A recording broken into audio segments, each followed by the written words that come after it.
2024년 1월 31일 미국의 32살 남자가 68세인 아버지를 총으로 쏴 죽였습니다. 그리고 그 후 참수라고 하지요. 목을 잘랐습니다. 자른 아버지 목을 비닐봉투에 담아 유튜브에 영상을 올립니다. 왜 그랬냐면 한마디로 한국식으로 말하면 공무원이었던 아버지가 문재인 부역자 혹은 지난 대선에서 이재명이 이겼다면 이재명 부역자니까 그랬다는 것입니다. 조국의 반역자는 지옥에 있다며 미국 애국자들을 위한 무장 소집이라는 14분짜리 영상을 통해 그가 비난한 대상은 의색인종, 성소수자, 이민자들이며 결론은 극좌파 폭도와 싸우기 전에 먼저 모든 연방정부 직원을 처형해야 한다는 것이었습니다. 또한 미국이 그 뿌리를 되돌아보고 유대 기독교 원칙을 소중히 여기는 국가로 돌아갈 것을 촉구했습니다. 이런 주장은 트럼프 지지자들이 심취해 있는 QAnon이라는 세계관에 있는 내용인데요. 몇 가지만 살펴볼까요? 미국 민주당 고위층이 아동 성매매와 사탄 숭배를 한다. 딥스테이트라는 비밀 조직이 미국과 세계를 장악한다. 가톨릭 예수회는 악의 축이며 동성애는 인구 말살 정책인데 트럼프가 우리를 구할 메시아다. 미국 인구의 4분의 1, 공화당원의 56%가 이걸 믿는다는 설문조사 결과가 있습니다.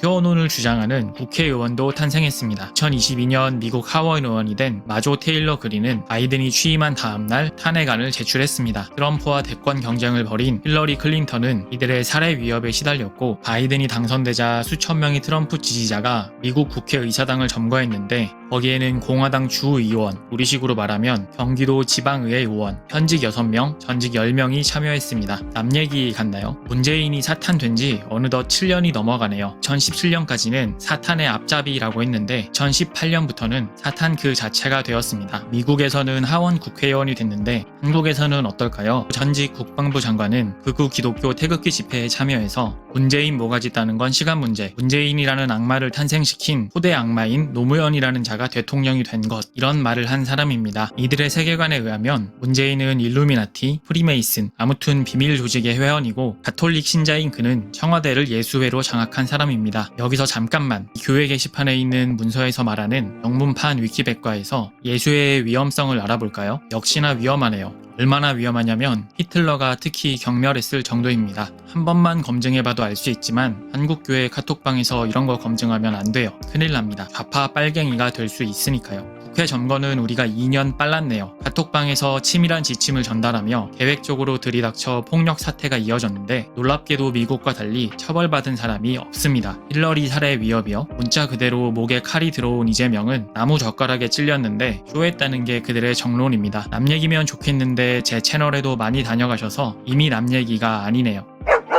한국은 경제적으로는 일본, 정치적으로는 미국을 닮은 나라입니다. 경제 미래를 예상할 때는 일본, 정치 미래를 예상할 때는 미국을 보면 쉬워집니다. 미국 공화당원 절반, 미국인의 25%가 넘게 이런 세계관을 믿는다고 말씀드렸죠. 아직 한국은 이 정도는 아닌 것 같죠? 어르신들 이야기만 같죠? 대형 교회에서 강의하러 많이 불러주는 열심히 활동하는 분의 유튜브 채널 썸네일을 보니까 이런 세계관은 세련된 젊은 버전의 옷을 입고 열심히 퍼지고 있습니다. 동성애가 출산율을 낮추기는 하겠죠. 그런데 저번 영상에서 살펴봤듯이 미국이나 한국이나 양극화 최고봉 선진국입니다. 자산 격차는 그렇다고 쳐도 소득 격차가 이만큼 나는 게 주 원인인데요. 사실 이미 해법이 나온 문제입니다. 한국은행에서 출산율 1.3 회복 방안으로 꼽은 주요 요인 중에 도시 인구 집중도 해소하는 것이 가장 개수가 높은데 한국에서 최고의 자산은 부동산이고 메가시티 입에 올리는 서울 집값 떨어지면 안 되는 사람들은 동성애 때문인 걸로 정리되면 참 좋겠죠. 이 지점에서 이준석 이야기를 합시다.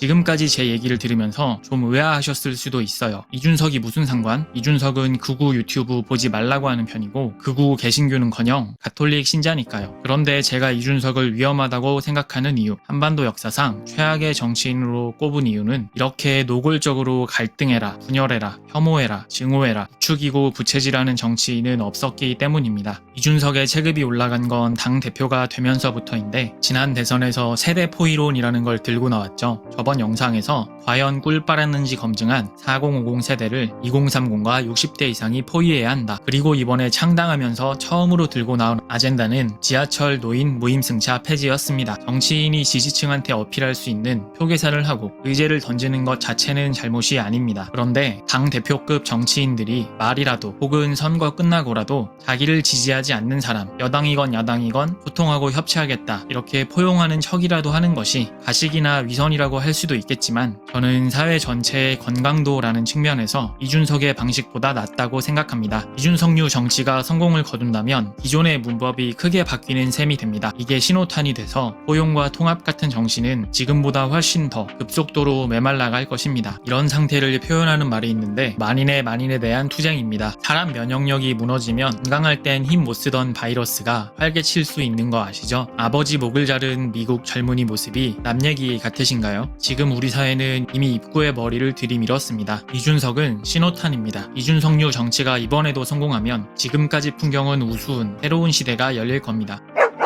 지하철 이슈에서 본질은 뭘까요? 노임승차, 아니 노인복지법에 의거한 15세 이상 노인 보편 복지 혜택으로 인해 출퇴근하는 사람들 고통스럽다. 이게 본질일까요? 시민들이야 그렇다고 쳐도 정치인이면 본질을 말해야지요. 서울공화국, 여기 말고는 일자리가 없고 인프라가 없는데 전 국민이 좋아하는 부동산 게임 때문에 강남을 정점으로 하는 피라미드 사회를 어떻게 극복할 것인가? 그게 본질이죠. 그걸 풀어낼 비전을 제시해야죠. 사람들 머릿속에 비전을 그려줘야 다 같이 머리를 맞대 해법을 찾아가는 시작을 할 수 있습니다. 10년간 누적된 서울공화국, 하루 만에 어떻게 할 수 없으니까 당장 출퇴근 지옥철 문제를 풀어야 하는데 이렇게 갈등을 부추기는 방법밖에 없을까요? 출퇴근 시간대는 제한한다던가 연령대를 조정한다던가 비용을 조금이라도 내게 한다던가 방법은 많습니다. 우리나라 노인 빈곤율은 40%, 혼자 사는 65세 이상 노인 빈곤율은 70%가 넘습니다. 제가 아는 어른 한 분은 남편분 돌아가시고 아들, 손자, 며느리 다 잘 살지만 혼자서 지내십니다. 지하철 여행을 다닌다고 하셨습니다. 노인분들 돈 아낀다고 집에만 틀어박힐 수도 있는데 이런 복지 때문에 부담 없이 돌아다니면서 바람도 쐬고 사람도 만나고 합니다. 아닌 분들도 있겠지만 되도록 출퇴근 시간은 피하려는 노인분들도 많습니다. 이런 분들의 정신 건강과 신체 건강을 지키는데 엄청난 역할을 하고 있구나. 이분과의 대화를 통해 체감할 수 있었습니다. 전장현 지하철 이슈 때도 똑같았죠.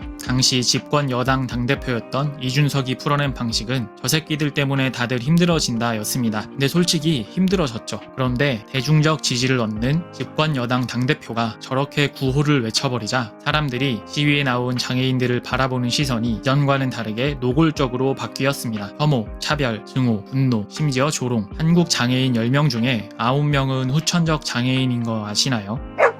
이준석 계산으로는 대선 때는 4050이 2030 더하기 60대 이상보다 소수고 장애인은 당연히 소수고 국민의힘 박차거나와 지금 당을 차린 다음엔 어차피 60대 이상은 국민의힘 지지하지 자기 지지 안 할 거니까 배제하고 저렇게 질러온 거고 이 방식으로 본질은 건드리지 않고 불난데 부채질하게 하는 방식으로 지금까지 성공해 왔습니다. 이준석은 신호탄입니다. 같은 사회 안에 사는 사람들을 적으로 보게 하는 흐름이 강화되면 묻지마 살인, 분노살인, 피부병 도단하듯이 우후죽순 도단할 거예요. 이재명 암살 시도가 마지막이 됐으면 좋겠습니다. 이런 거 굳이 미국 따라갈 필요 없잖아요. 개인적으로는 이준석 싫어하지 않습니다.